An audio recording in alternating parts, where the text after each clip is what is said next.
Gérald Brice-Viret, bonjour. Bonjour. Bienvenue au Buzz Média TDF Le Figaro. Vous êtes le directeur général des antennes du groupe Canal+, qui appartient à Vivendi. Ces derniers mois ont vu, j'allais dire, beaucoup de vos chaînes souvent sous le feu de l'actualité. Il y a eu les départs de l'équipe du Petit Journal de Canal+, pour le groupe TF1, les déboires d'ITélé avec une grève historique, les polémiques autour de Jean-Marc Morandini. Vous lancez ce lundi CNews, c'est le nouveau nom d'ITélé.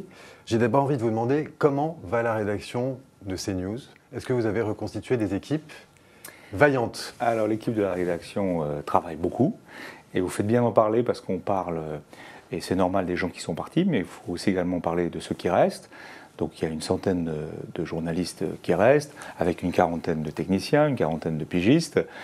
C'est eux qui font ITélé, c'est eux qui feront CNews à partir de lundi.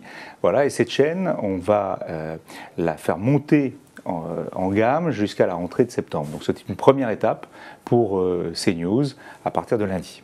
Alors, pour sa grille des programmes, vous avez recruté au fil de ces dernières semaines Patrick Poivre d'Arvor, Rachid Arabe, Jean-Pierre Elkabbach.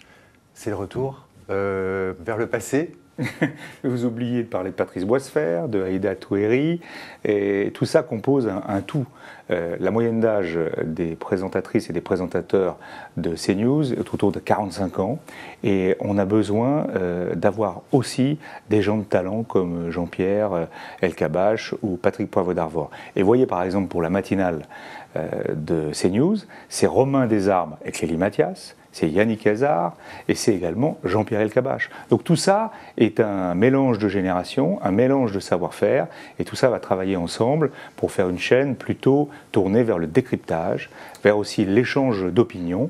Et c'est une chaîne qu'on va, comme je le disais, lancer lundi et qui va monter progressivement avec un objectif que nous sommes fixés autour de 1% d'audience sur les CSP+. Les facteurs de succès pour une chaîne d'info aujourd'hui, parce que c'est un paysage qui est quand même assez encombré, il y a plusieurs chaînes, il y a LCI, enfin BFM TV Leader, LCI, la nouvelle chaîne publique d'info, alors CNews. Nous, pour le groupe Canal, on considère que c'est très important d'avoir une chaîne d'info.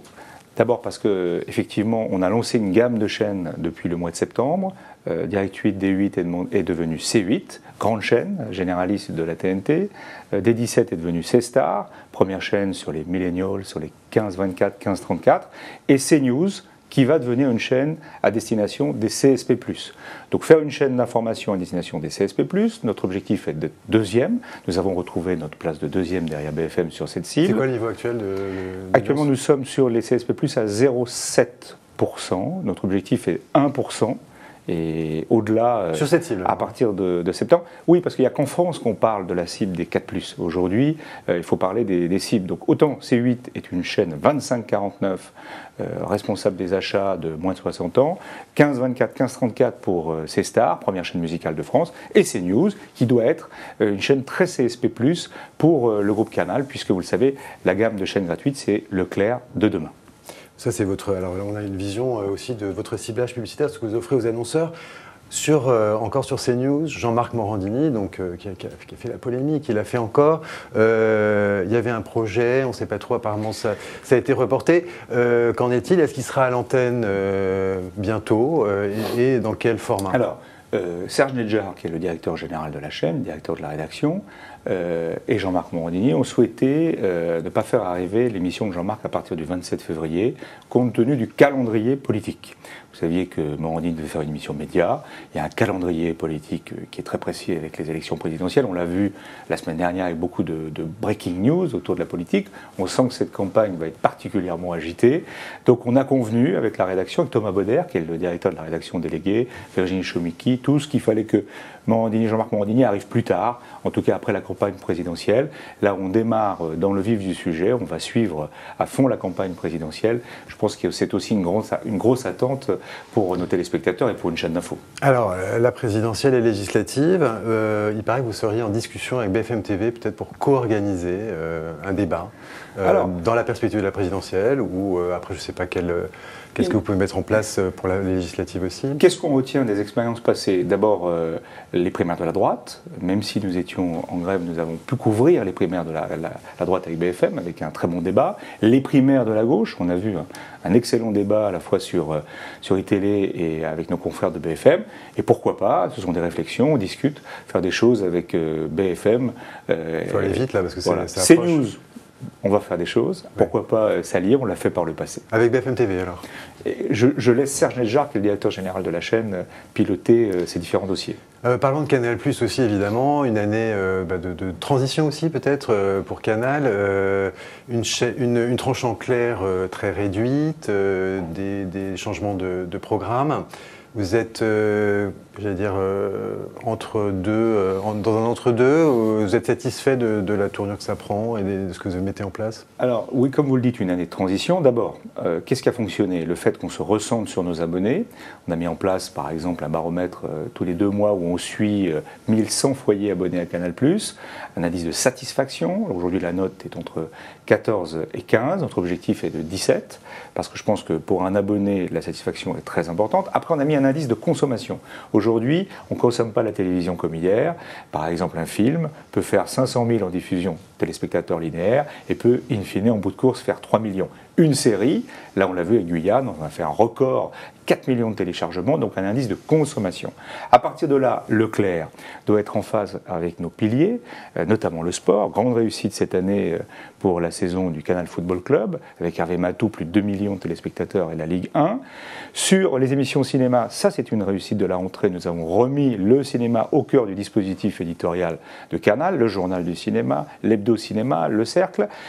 On a repris le grand journal qu'on a décidé d'arrêter faute d'audience, et même s'il y avait des talents autour de la table, Victor Robert a fait une super année, mais c'est vrai qu'on n'aurait peut-être pas dû faire cette émission à la rentrée, c'est fait. Le petit journal, en revanche, va avoir avec Cyril Elda et toute son équipe, va avoir un vrai sens avec la campagne présidentielle. Donc on va renforcer cette émission qui va être allongée de 10 minutes. Et puis Mouloud Achour, qui a extrêmement bien réussi sa rentrée avec le gros journal. Je ne vous parle pas de Catherine et Liliane, mais ce qui est important pour nos abonnés, ce sont les piliers.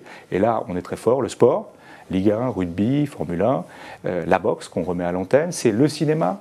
On propose près de 400 films, sur 51 films qui ont fait plus d'1 million d'entrées en salle l'an dernier en France, 50 seront sur Canal+ cette année. C'est plus que les années précédentes, j'allais dire, il y a un vrai renforcement. C'est une très bonne année. Les équipes cinéma ont fait un très bon boulot. Et la création originale, vous le savez, Versailles dans plusieurs semaines, Kaboul Kitchen, on a un vrai plus avec la création originale. Et nos abonnés sont satisfaits. Les nouvelles offres en début d'année, mais ça, je laisserai Maxime Saada, mon directeur général, et Franck Cadoré vous en parler.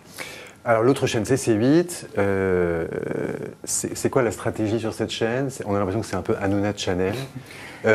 Et en même temps, ça évolue.